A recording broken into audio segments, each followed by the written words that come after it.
In a humble pigsty by the sea's embrace, lived a fisherman and his wife in that place.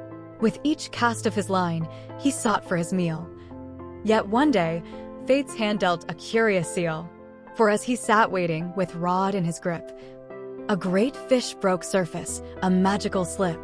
"Pray let me live," came the voice from the deep.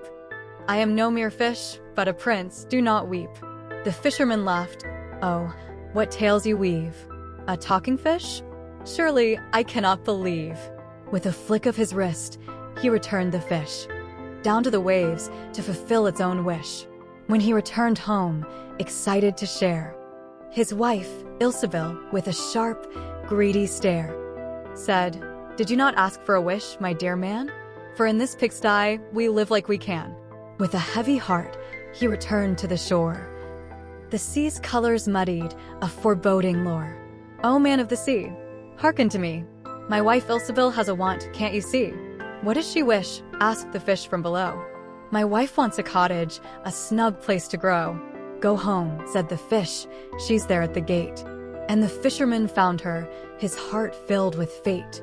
Before a quaint cottage, she stood with delight. "Isn't this better than our pigsty plight? A kitchen, a garden, a place we can thrive. Oh, husband, in this cottage, we'll truly come alive." For weeks they were happy, but soon she proclaimed, "This cottage is small, I am no longer tamed. I wish for a castle, grand, tall, and wide. Go to the fish, make our dreams coincide." The fisherman sighed, "But what if he's vexed? We have much to be thankful for, I'm perplexed." "Do not fret, dear husband, he'll grant it, I know. Go find him at once, let your courage bestow." So once more he trudged to the edge of the sea, the water now dark as gloomy could be. "O man of the sea, listen to me. My wife Ilsebil wants a castle, you see." "Go home," said the fish, "she's there, on her throne." And when he returned, his heart felt like stone. For there stood his wife in a castle so grand, with servants and riches all perfectly planned. "Isn't this splendid?" she asked with a grin.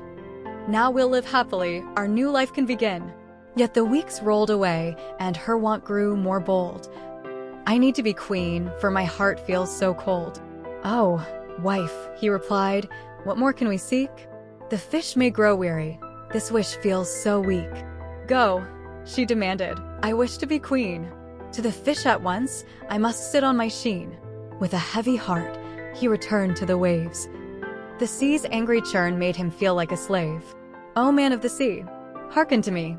My wife Ilsebil demands royalty." "Go home," the fish said, "she's queen as you wish." And there by the gates, she sat in her bliss. "Look upon my throne, with crown shining bright.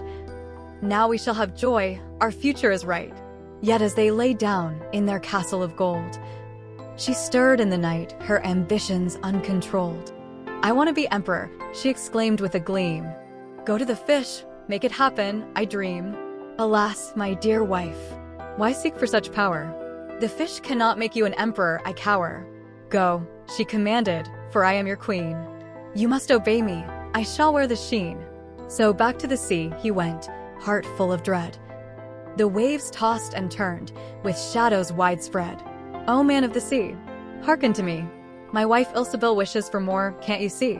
"Go home," said the fish, "she's emperor now." And there stood his wife with a grand, regal vow. "Look at my throne, my power now shines. I reign over all, with wealth that entwines." But as days rolled on, she grew weary once more. "I must be the pope," her ambitions did soar. "Oh, wife, can you rest? What's next in your scheme?" "The fish cannot grant such a fantastical dream. Go to him swiftly, for I will not wait. I am king and emperor, I must be more great." So trembling with fear, he approached the dark sea. The winds whirled and howled, as fierce as could be. "O man of the sea, hearken to me. My wife Ilsebil wishes for power, you see." "Go home," came the fish, "she's pope as you wish." And there she sat high, in her grand, golden dish. But sleep eluded her as dawn broke anew, and with morning's light, her ambitions just grew. "I want to rule the sun and the moon," she wailed. And her husband, appalled, felt his courage had failed. Dear wife, can't you see? This is madness, pure strife. The sea will grow angry. It'll ruin our life. But her will was a tempest, a storm in her heart. Go now, you old fool, or we'll drift far apart. The winds howled around him, the waves crashed with might, and he trembled and stuttered, filled with dread and fright. O man of the sea, hearken to me. My wife Ilsebil demands a new decree. Go home, said the fish, to your pigsty again. And there they returned, to their home once again. No castle, no throne, no power in sight.